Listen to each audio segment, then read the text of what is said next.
been told that you should write a book.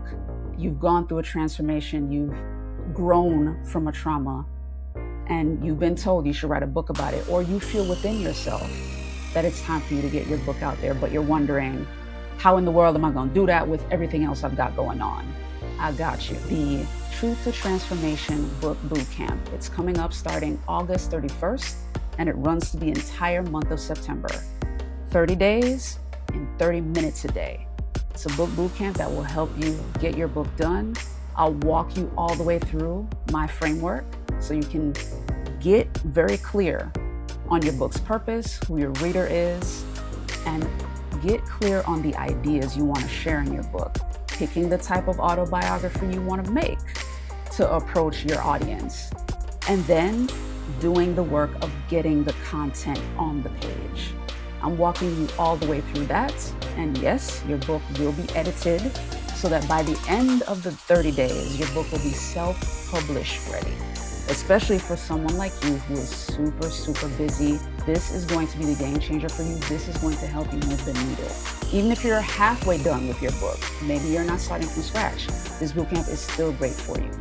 So go to bootcamp.melissathomas.co/sign up. That's bootcamp.melissathomas.co/sign up. And Melissa is spelled with 2 L's and 2 S's.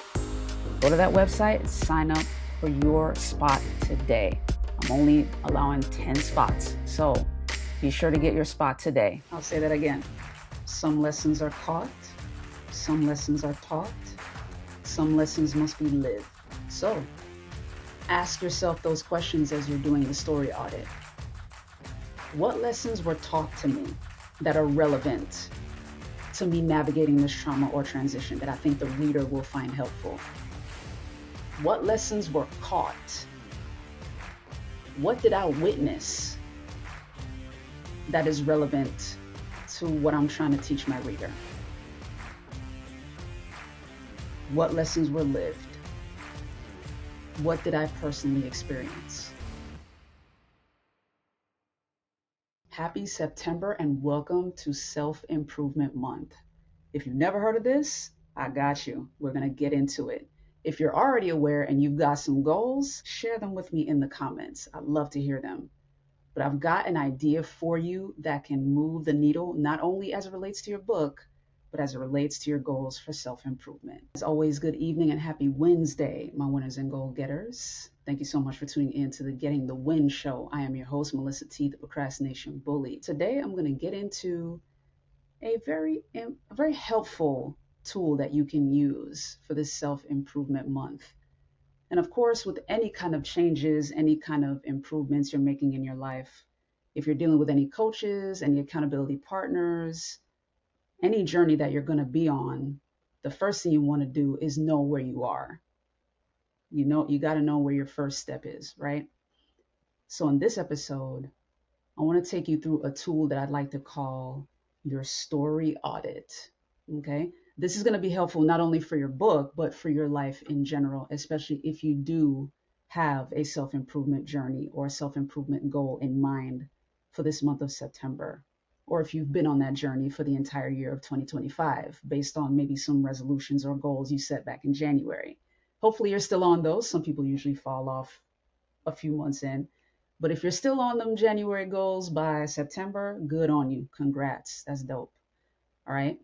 So the storytelling audit, okay, just to get into it, for all intents and purposes, this is you taking stock of your life from where you've begun to where you are now, and then you future cast to where you want to be.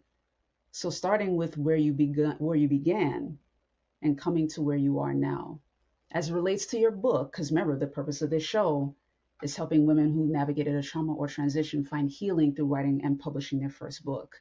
So as it relates to your book, your story that you're telling, this story audit is going to be very helpful, even if you're still in that ideation phase and you're doing your word web or you're mapping out your outline. This step right here, this tool right here is going to be very helpful for you to contextualize how your story is going to flow in the book. So in this, you're simply picking out the stories that are going to be relevant to your reader. Okay.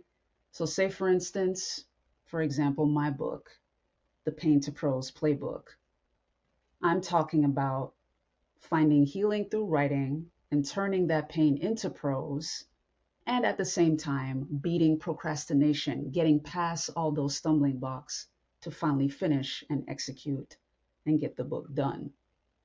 So, the stories in my life that are going to be relevant to the book are going to be childhood stories in which I procrastinated, career stories in which I procrastinated, one of which I often share in my Voice to Fuel workshops, and one that I recently shared in the Truth to Transformation Book Bootcamp that has kicked off. So we're in the midst of it now, and shout out to those watching that are also a part of the bootcamp. Thank you guys for supporting, and thank you for investing in yourself to get your books done.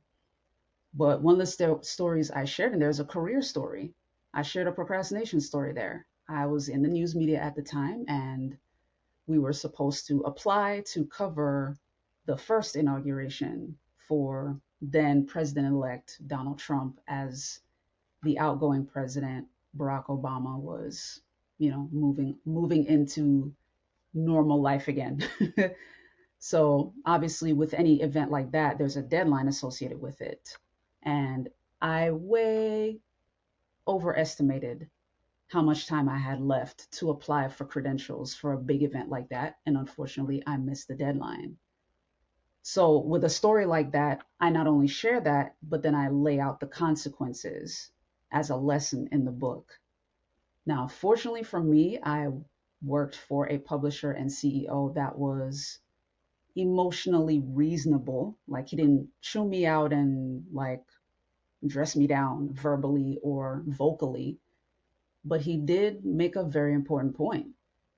Like, sure, you're apologizing and you're saying you take full responsibility, but what does that mean? What does that look like tangibly? Like, this is the end of an era, and we've missed the opportunity to cover it because you missed the deadline. So imagine my heart went all the way down to my toes. Like, that was a very difficult conversation to have. But I had to own my error. I waited too long. It was what it was. So stories like that I share in my book as examples of why it's detrimental to delay on anything that is important, anything that is of high priority. Okay, so that's one example. But doing this story audit, start from your childhood and then work your way up. And the reason this story audit will also be helpful, not only in your book, but also in your self improvement, is for yourself. In a previous episode, several seasons ago, I talked about the letter that I wrote to my 7-year-old self, in which I fully acknowledged all of the traumas that she experienced and took full responsibility for my part in either causing those traumas or allowing them to happen by not speaking up for myself. So I went through each story as is relevant to the topic, which in this case was the trauma that I caused 7-year-old Melissa. I listed each of the specific traumas that both she and I, adult Melissa, experienced, named what the traumas were, and then owned my part in those traumas and apologized to 7-year-old Melissa for not speaking up for myself and for being such a toxic self-critic. And then at the end of that letter, I made a promise to myself that I would never do that to her again. I would never abuse her again verbally with the toxic self-talk. And I vowed to protect her from that day forward. And I apologized to her. In doing that, I was able to fully integrate.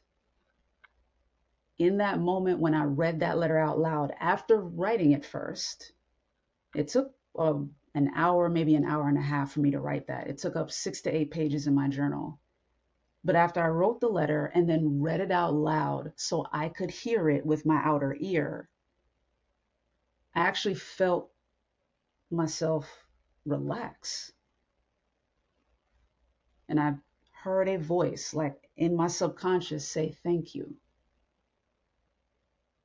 And I haven't been the same since then. And I've kept my vow since then. I'm very careful about my self-talk, the way that I think about any situation that I'm in. And now, because I have the language, thanks to being in a healthy community, I very clearly communicate my boundaries now and very clearly communicate what I'm not going to do. Okay. But this is an example of writing stories down that are relevant to the topic at hand. So if you're clear on your book's topic, then go through your life starting with your childhood and work your way through to adulthood up to present day. All of the stories that you think are going to be relevant to the topic of your book and will be helpful for your reader to know. That exercise alone will help you excavate some things. And if you're anything like me, super diligent, always on the go, always serving others at a high level, and always excellent about it, you may take for granted your awesomeness. People may have to remind you of how dope you really are. You may have forgotten at this point. So doing this story audit will be very helpful for self-improvement because you'll get to see where you are and remind yourself just how amazing you've become, at which point you can then set clear goals for what you want to do next or where you want to go, how you want to move forward. So do this audit. And if you're someone that maybe this sounds a bit too nebulous and loose, maybe you need some structure, we can start with some questions like this as it relates to your topic and in your book. What is your earliest memory of this lesson? Or to rephrase that, what is the first most powerful lesson you ever learned? That's a childhood one. That's likely going to be a childhood story because we are ever learning. From the moment we are born, we are ever learning. So what is your earliest, most powerful lesson that you learned? Here's another question that you can use for that story audit. What is the earliest, happiest memory that you have? The memory that brings you the most joy. That's childhood, okay? Your earliest memory. And then connected to it, what is an experience in your adult life that matches the same amount of joy that you felt as a child? You can compare those two stories because they likely share a lot in common. This is something I actually learned from Simon Sinek, who is an excellent teacher on leadership and all things human relations. He teaches it mostly in the corporate context, but even in a societal context, his lessons are powerful. And one thing that he teaches is that we all have one purpose, which that could be a hot take. Some people are of the belief that you can have multiple callings, multiple purposes in life based on the seasons that you're in. But his proof that we have one purpose is those two questions I just shared. What is the earliest childhood memory that gives you the most joy? And then, what is a memory in recent years, an experience you recently had that brings you the most joy? And comparing those two things and finding the common threads between those two experiences. And you can find your purpose in there. So even that can feed directly into self-improvement. Once you're clear on your sense of purpose, if you don't already know it, doing a story audit and comparing those two stories can be very enlightening for you. Now, in my case, my earliest, most joyful childhood memory was a birthday party that my mom and my aunt planned for me at 8 years old. Okay. I was we were on our way out of second grade because I'm a February baby. So my birthday comes in the middle of the school year. So I turned 8 before second grade ended. But I remember that. And the reason it was so joyful for me was that I had my friends over from school. Like, these are people I go to school with every single day. They came over. We had, if I'm not mistaken, that was also the birthday where we actually went to Burger King before coming to my house and having a party there. But even if the Burger King memory is incorrect, the main meat of the joy in that memory is the fact that they came to see me. And I'm somebody who, I already told y'all, nerd, right? I record these videos with no glasses on, but I promise you, I've been wearing glasses since I was 8, since 7 years old. Okay. And at 8, I had the worst looking glasses.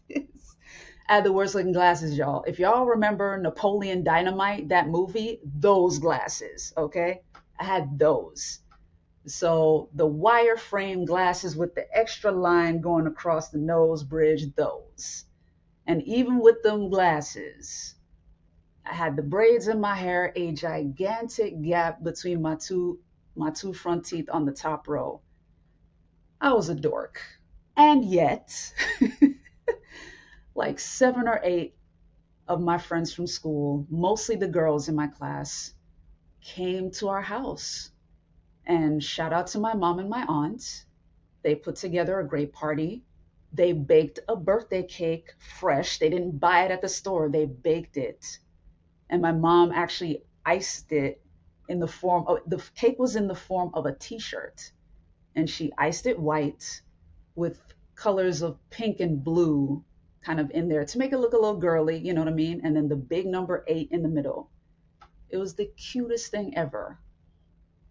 That is my favorite memory from childhood that brought me the most joy. Now, to match, the memory in recent years that brings me the most joy was the most recent UOU Mastermind meetup. Why is that? Because all of my favorite people were together in the same room with me. The mastermind meetup was not about me, so don't misunderstand that. But the point is, I got to be in the same space with the people I interact with every day, just like the kids from school, right? I interact with them every day in the classroom. With the UOU Mastermind, I interact with these people almost daily virtually. We have our meetings over Zoom. And our quarterly meetups are my favorite time of the year because I finally get to be in the same room with the people I love. So, how does that tie into my purpose? Because it goes back to my name. The name Melissa means honeybee. My entire calling and purpose on this earth is to help other people blossom. And the only way to do that is to share space with them. I love being around the people that I know and trust.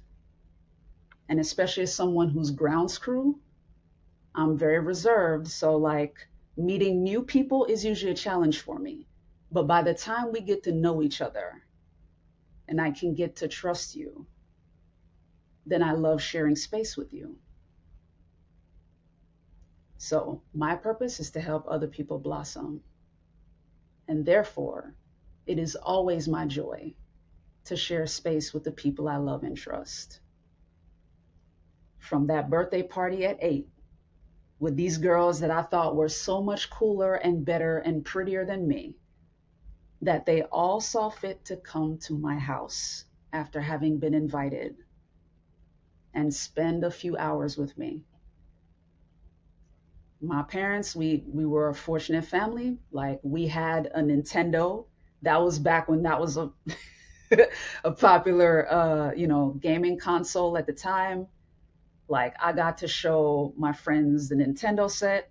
We had a home computer back when home computers were still, not entirely mainstream yet. They were getting there. We had a home computer with 5-inch floppies when the floppies were literally floppy. So I got to show them our home computer. I got to show them the Nintendo console. I can't remember if we played it or not. I don't remember that. But we got to just hang out and they got to see how we lived as a family. They got to meet my parents. I was super proud of that because I love my parents and I admired them. And to this day, that's also a joy of mine to be able to break bread with my parents on a regular basis and, have the honor of saying that I am their friend and they are my friends. Like, we chop it up daily. You know what I mean? So do that in your story audit. Ask those two questions.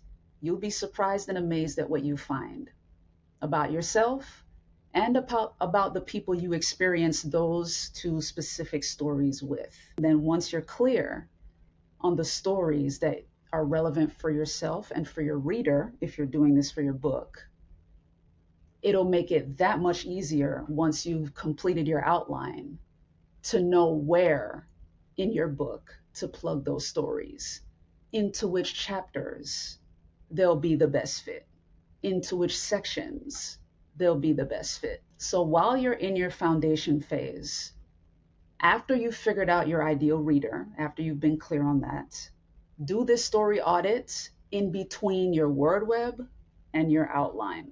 So do the word web first. And if the stories haven't come out through your brainstorming process, that's okay. Do that word web exercise, then do the story audit. Once you've done the story audit, then do your outline. But starting with childhood, run through your life. Find those stories that are the most impactful, that connect directly to the point you're trying to make in your book. Stories that prove the point of how you navigated the trauma or your transition. Lessons you've learned from mentors, cautionary tales of what not to do, lessons you've been told, lessons you've witnessed from other people, all of the above. Because some lessons are caught, some lessons are taught, and some lessons must be lived. I'll say that again.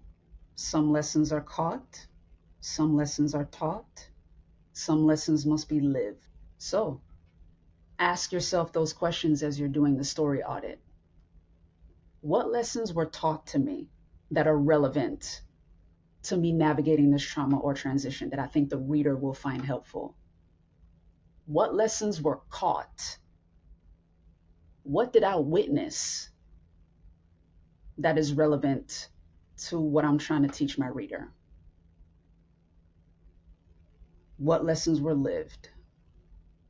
What did I personally experience? What things did I allow to happen because I didn't speak up? What things happened to me and for me, whether I had control over them or not, that are relevant to what I need my reader to know? Ask yourself these questions as you're doing the story audit. Run this video back if you got to get all those questions. I got you. Watch this one at half speed if you need to.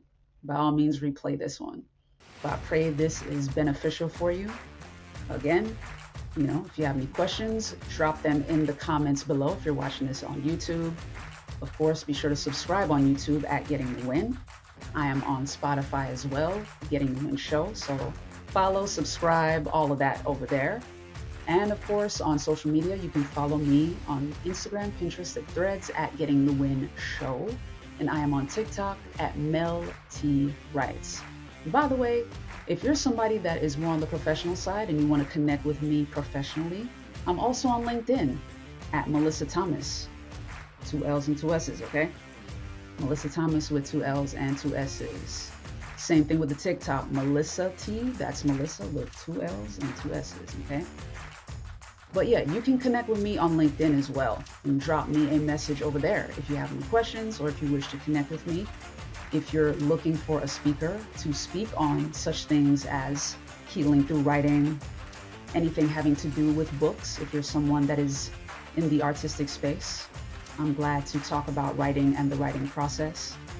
If you're somebody that's looking for a speaker to speak on productivity or beating procrastination or the consequences that procrastination causes, I'm available for that as well. So you can find me on LinkedIn at Melissa Thomas. Okay? But in the meantime and between time, stay tuned to next week's episode. And as always, come ready to take notes. Okay? In the meantime and between time, have a great and productive rest of your Wednesday and a great and productive rest of your week. Peace.